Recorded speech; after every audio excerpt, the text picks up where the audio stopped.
Mən Məmmədli Validə Şəmkir rayonunun Diyərli kəndində yaşayıram. Burada elə Diyərli kəndində anadan olmuşam. Diyərli kəndində də orta okulda fizika müəllimi kimi fəaliyyət göstərirəm və təhsilim də Gəncə Dövlət Universitetində fizika müəllimliyi ixtisasını oxumuşam. Bakı Pedaqoji Universitetində də magistrini oxumuşam. Fizika müəllimliyi isə hal-hazırda ADA Universitetində Education Management üzrə 2-ci magistr təhsilimi alıram. Mən keçən tədris ilində Azərbaycanda müəllimlər üçün bir proqram var. Bir müəllimin manifesti deyə proqramdır. Həmin proqram ADA Universitetindən Amerikan George Washington Universitetinin birlikdə layihəsidir. Təcrübə proqramıdır 1 illik. Biz onun müəyyən aylarını Azərbaycanda, 2 ayını da Amerikada təcrübə keçiririk. Həmin proqramın iştirakçısı olmuşdum. Qaliblərindən biri olmuşdum və mən ingiliscə çox ehtiyac duyurdum. Orada dərslər ingiliscə gedirdi və ingiliscə mən qrammatika, yazı hissələrini yox, amma danışıq hissələrini çox zəif idim və danışa bilmirdim demək olar ki. Və üstəgəl də danışmağı özümə kompleks eləyirdim, utanırdım danışan zaman. Sonra mən bir yoldaşım vardı, orada müəllimə yoldaşım, Ağcabədidən, Azərbaycan Ağcabədi bölgəsindən qoşulurdu. Həmin xanım, Günay xanım mənə dedi ki, Azər-İngiliscə barəsində danışdı, mənə məlumat verdi və mənə çox maraqlı gəldi. Günay xanım dərsə qoşulan zaman mən yanında durdum, dinlədim ki, görüm necədir. Sonra Nicat bəyin nömrəsini aldım Günay xanımdan və Nicat bəylə əlaqə saxladım. Həqiqətən də çox kömək oldu. Mən 2 ay müddətində speakingimi xeyli inkişaf elətdirdim Amerikaya gedim və hətta mən biz oraya getmək üçün, Amerikaya getmək üçün speaking imtahanı verməliydim. Mən 24 üzərindən 22 yığmışdım. Halbuki əvvəlki vəziyyətdə Azər-İngiliscədən qabaq qoşulsaydım 22, yəni 24 üzərindən nəinki ümumiyyətlə onu keçəcəyimi fikirləşmirdim. Çünki speakingim hədsiz zəif idi. Buna görə də Azər-İngiliscəyə çox minnətdaram. Çox xoş oldu mənim üçün. Mən xüsusilə Azər-İngiliscənin axşam saatlarına qoşuluram. Hətta Teacher Jamie ilə danışırıq və bəzən olur ki, nəsə problem olur. Jamie yenə başqa bir müəllim qoşulanın çox belə həyəcan, stres keçirəm ki, görürsən niyə Jamie qoşulur? Qayıdıb soruşuram ki, Jamie harda? Çünki onunla danışmaq məncə mənə çox xoş gəlir, səsi çox rahatladır. Və xüsusilə də axşam saatını çox belə həyəcanla gözləyirəm ki, o bir 20 dəqiqə olsa belə bütün yorğunluğumu atıram və enerjini elə bil ki, çox müsbət enerji alıram və biz həm istər topik üzərində diskas eləyirik, həm istərsə də ki, gündəlik rutin üzərində, yəni günlük nə eləmişəmsə o haqqında danışırıq və bu mənim üçün çox maraqlı və əyləncəli olur. Yəni çox xoşuma gəlir. Son zamanlar biraz dərsdə çox yorğun düşürəm, məktəb fəaliyyəti başlayıb deyə. Və biraz yuxulu olan kimi keçəcəyimi belə irad bildirəndə tez toparlanıram ki, bir də əsəbləşənləri mənlə əlaqə saxlamaz. Yəni yuxulu olur, vaxtında qoşulmur deyə başlayıram ki, disiplinli ol. Ki nə istəmirəm ki, Jamie-ni itirim. Çox maraqlıdır və çox sevirəm. İngiliscə öyrənmək əslində müəyyən hədəflərim və planlarım var. Gəlişirəm ki, həmin hədəflərim üzrə mən ingiliscə öyrənmək mənə çox lazımdır. İlk hədəfim Amerikaya getmək idi. İngiliscə öyrənmək mənə Amerikaya getməyi 2 ay böyük bir təcrübə qazandırdı. Yəni mən Amerikada həm George Washington Universitetində, həm də Amerikanın bir neçə okulunda, yəni məktəbində təcrübə proqramı keçdim. Bunu qazandırmış oldu ilk növbədə.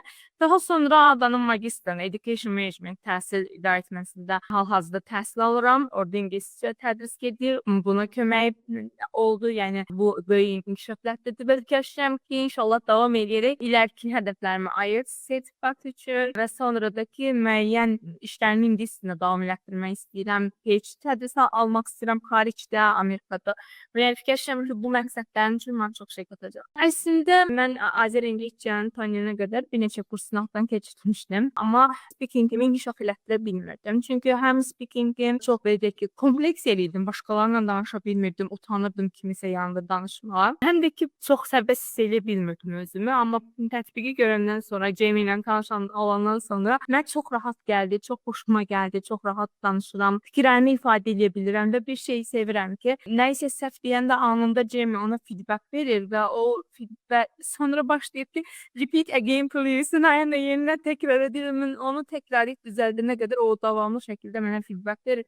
Bu da mən fikirləşirəm ki, çox kömək olur da və mən bir dahaki səfər eyni prosesi icra eləyəndə fikirləşirəm ki, bunu belə deməliyəm də, səhv desəm yenidən deyəcək ki, bir again please, ona görə düzəltməliyəm. Və bir də bir şey sevirəm ki, native speakerlərdə və nə qədər mən qabaqlar qoşulduğum kurslar Azərbaycanla olanlar idi və Azərbaycan olanda belə də mən sözü bilməyəndə Azərbaycanca deyirdim. Yəni araya Azərbaycan sözləri qatırdım. Amma Jamie-də Azərbaycan sözü qata bilmirəm çünki deyir ki, I don't understand. Mən şuram o sözü mütləq tapım və yerinə qoyum ki, bu belə deyək ki, problem yaratmasın, danışa bilim. Bu da məncə inkişaf elətdirir. Əslində ilk dəfə Günay xanımla bu haqqda məlumat verəndə mən çox qəribə gəlmişdi ki, nətər olur, mən sadəcə danışıram, heç görmürəm. Çünki fikirləşirdim ki, görmək və göz kontaktı yaratmaq, odaqlanmaq daha rahat olar, daha yaxşı olar.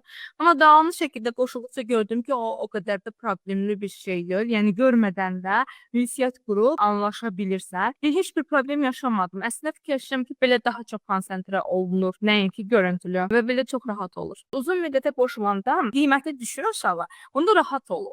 Amma bəzən olur ki, maddi baxımdan uzun müddətə birdən-birə o ödəniş eləmək olmur. Çox, amma sizin ailənizin bir üzvü olandan sonra çox sağ olsun Nicat bəy və Azər İngilizcə güzəştlər olur. Məsələn, bölərək ödəyə bilirəm və kampaniya olanda mütləq məlumat verirlər. Son kampanyanızdan yararlanmışam. 3 aylıq paket qədər götürmüşdüm. İndi fikirləşirəm ki, son bir ayım qalıb.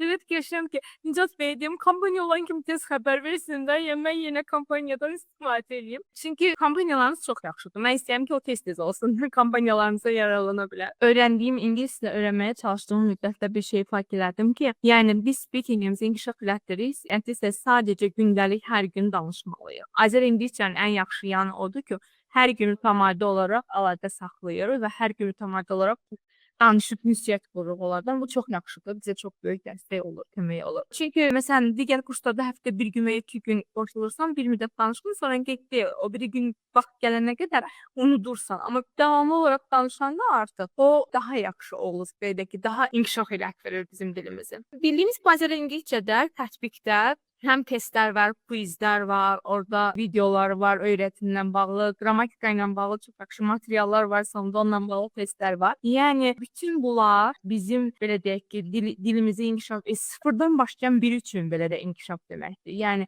heç bir bilgisi olmasa da orada olan materialları oxuyub, orada olan testi işləsə belə müəyyən irəliləyişlər əldə edə bilər. Buna görə də məncə tətbiq təkcə speaking üçün yox, ümumiyyətlə öyrənim üçün çox yaxşı. Onun üzərindən o verdim. Çünki mənim fikrimcə Azər İngiliscə zor olan bir şeyi bacardı. Mənim speakingim yenə də vurğulayıram, çox kompleksli bir insan idim. Normalda heç kimlə İngiliscə danışa bilmirdim. Bunu özümə kompleks eləyirdim. Çünki ilk başda danışmağa çalışan ətrafındakılar həmin dəqiqə sərt reaksiya ilə düzəltməyə çalışırlar. Sən səhv deyirsən, səhv deyirsən. Bu da kompleksə salmışdı məni. Amma Azər İngiliscə mənim bu kompleksimi yendi. Yeməyi çox möhtəşəm oldu. İndi çalışıram ki, Azər İngiliscədən bəzən o Jamie'nin dediyi sözləri başa düşə bilmirəm. Çünki artıq üst səviyyəyə keçmişik. İndi çalışıram ki, listening bacarıqlarımı inkişaf elətdirim.